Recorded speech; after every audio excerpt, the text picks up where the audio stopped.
Now, sitting with a legend of South African cricket, Fanie de Villiers, known as Fanie. And as a youngster, when I was watching cricket, I absolutely admired you, Fanie. You were fantastic.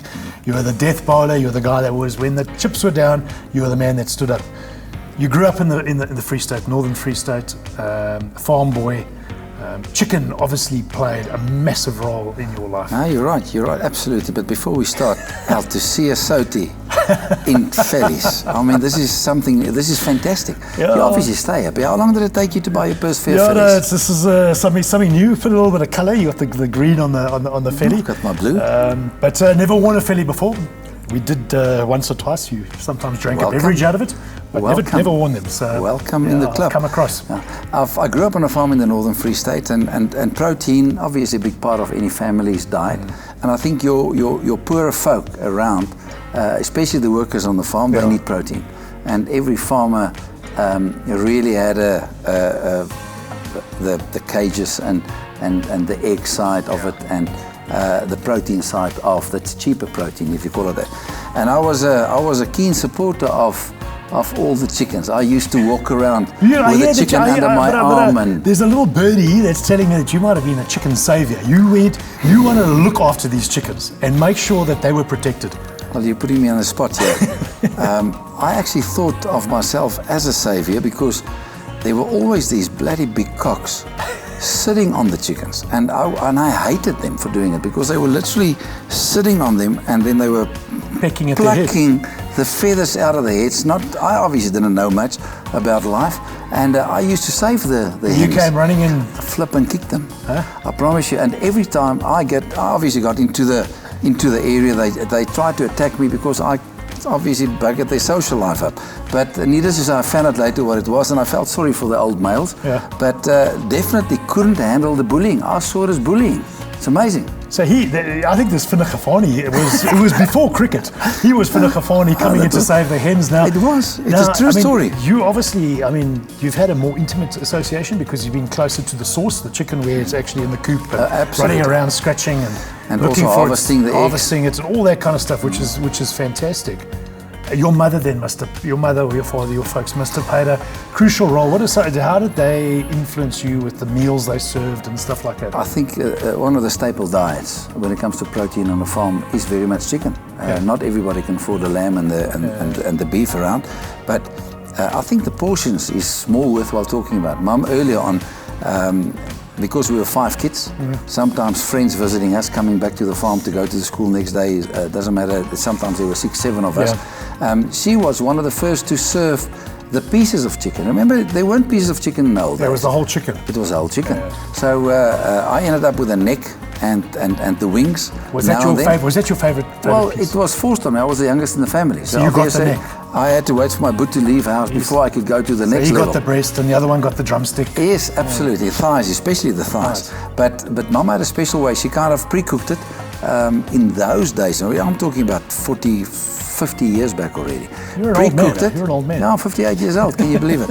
Pre-cooked it, and then she made a Worcester sauce, bloodjan sauce, that she dumped it in the pieces, and then we just had to fry it or braai it outside. And we're talking evening meals. Now we're not talking the aardappels, rice and vlees, which is your chicken inside. And what a fantastic meal that was. Obviously, you can't braai with a lot of marinade. It becomes dark or black. But you do it at the end, and you just let it simmer into it on the fire. What a meal. It was fantastic. Sounds absolutely mouthwatering. And it's not just because this is a chicken. I mean, it was really one of those go-to dishes that we as a family said, "Ma, wanneer gaan ons weer daai hoender eet?" So you spoke about your mother. You've grown up. Now you've got kids of your own. How have you paid this forward and brought it down to your children? Well, the dish that I brought to the table is a korma dish, which is obviously one of the go-tos in our family now, and it's special because I visited the subcontinent quite a bit. But protein in our family plays a massive role.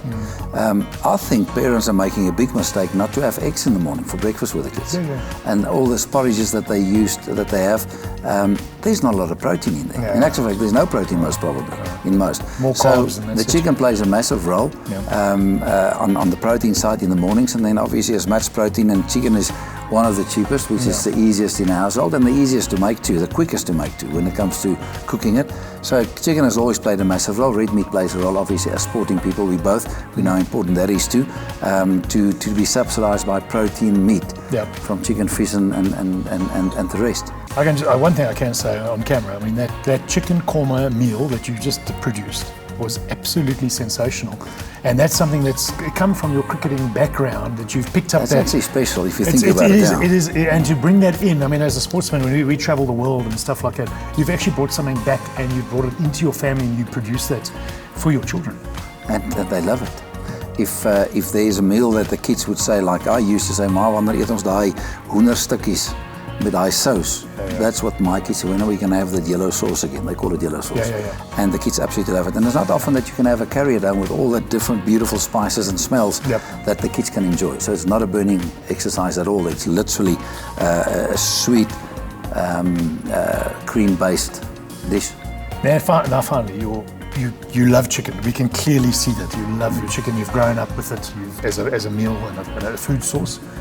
How important is it to be selecting the correct chicken as far as where you go and how you get your chicken? Are you just going to accept any chicken?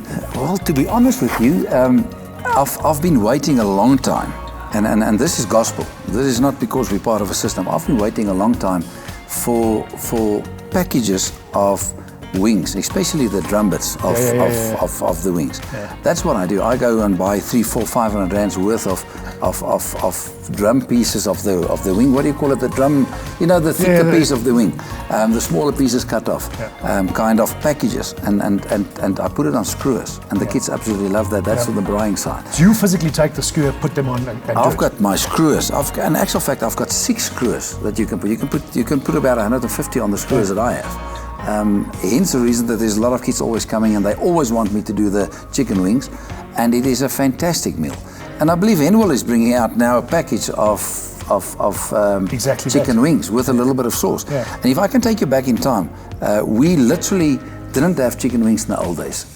Spur had a little bit of now and then on their platter, the meat platter, and then their turkey sauce came out, which was fantastic. And then obviously now the spices that you get with these chicken wings.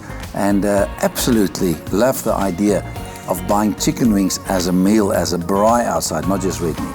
Oh, fantastic. It's been great to share with you, Fanie. And, thank you. Inspirational sportsman. Loved it when you took all those wickets. I think 6 of them against the Aussies over there. Especially the Aussies. Especially the Aussies. I spent 2 years there, especially the Aussies. And absolute pleasure to chat. Thank you very much. My pleasure.